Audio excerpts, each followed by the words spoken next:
Welcome to my project presentation. My name is Paul Roberts and my project is going over the difficult customers that customer service managers deal with on a daily basis.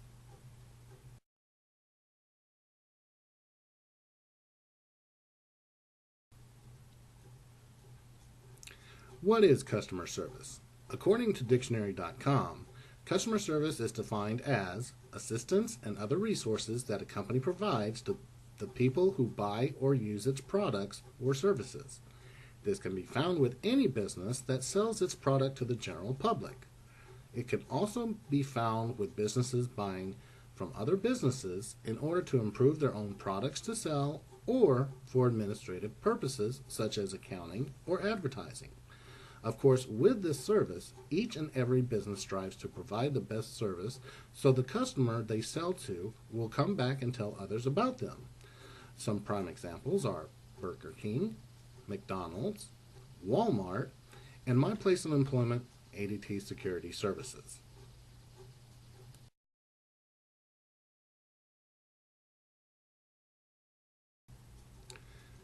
What creates a difficult customer? Many businesses are created to provide services for a customer in order to obtain, retain, and hope the customer would help them obtain more customers by telling others about them.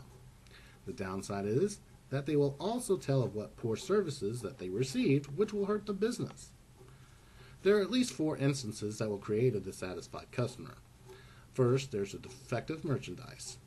It is understandable that a customer would become upset that an item that they purchased does not work as advertised, if at all. They will want either one that works or their money back. The second is bad service. A good example is going through a drive-thru at a fast food restaurant, say such as Burger King or McDonald's, as previously mentioned, and not get what you ordered. The food is not cooked right or just old food. Though it is a very rare instance that all 3 would take place. However, the customer will be very upset for having their time wasted for such bad food and bad service. The third is the rude employee. There will be times where bad service and rude employees go hand in hand. Going back to the example of the fast food restaurant, the wrong order is being taken and the customer is getting upset. Either the employee is having a really bad day, in a really bad mood, or just being sarcastic, where the last is most common, especially among the teenage workers. The employee will say something sarcastic or simply unprofessional. The fourth instance is commonly due to the attributes of the first 3. The customer becomes so angry to the point that they will demand to see and or talk to the supervisor or manager.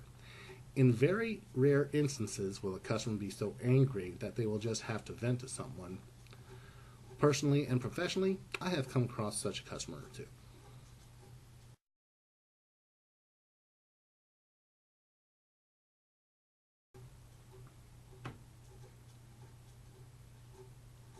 How to handle difficult customers.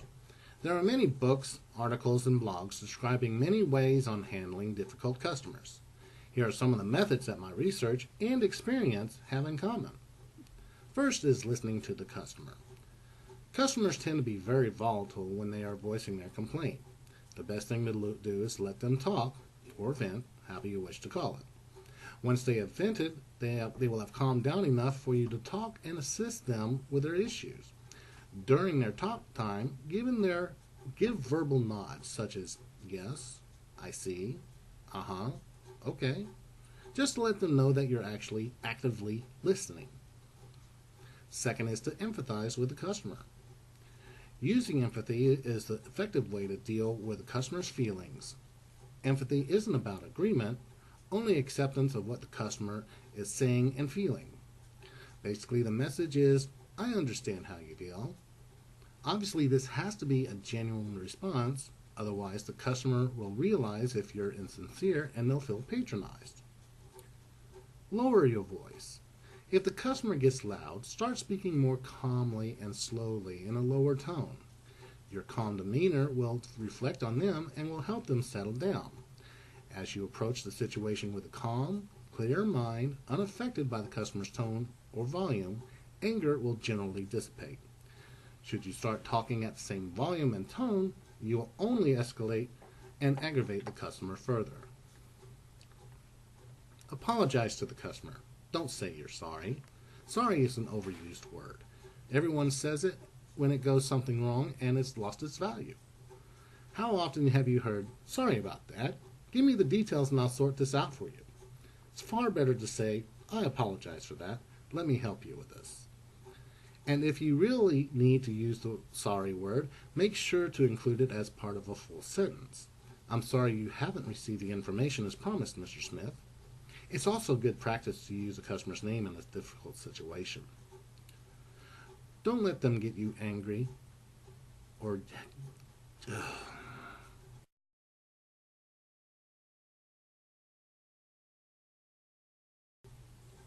don't let them get to you. Don't get angry or defensive. Never get angry or upset.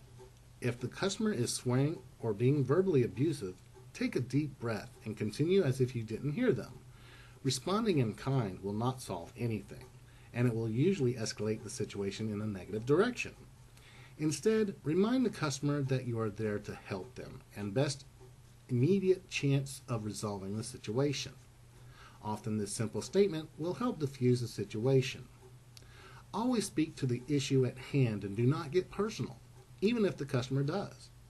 Remember that the customer doesn't know you and they're just venting frustration at you as a representative of your company. Gently guide the conversation back to the issue and how you intend to resolve it, and try to ignore personal comments. Build a rapport with the customer. Sometimes it's useful to add another phrase to the empathy response, including yourself in the picture. "I can understand how you feel. I don't like it either when I'm kept waiting." This has the effect of getting in the customer's side and build rapport. Some customer service people get concerned with the response as they believe it will lead to, "Why don't you do something about it then?" The majority of people won't respond to this way if they realize that you're a reasonable and caring person. If they do, then continue empathizing and tell the customer what you'll do about the situation.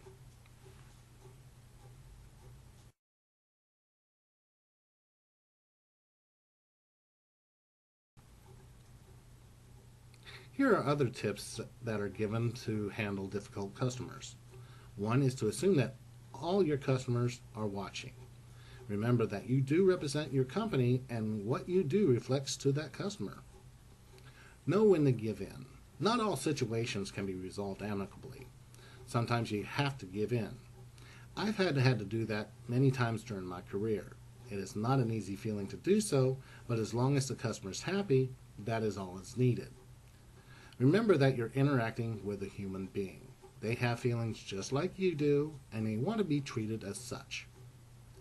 If you promise a call back, call back. It will let them know that you're sincere in fixing their problem. Summarize the next step. Make sure you summarize everything that was discussed and the resolution that was agreed upon to ensure them that you have their best interest in mind. Blind them with kindness. It also goes to show how sincere you are in getting the matter resolved. It may also bring about an apology from the customer, though it shouldn't be necessary.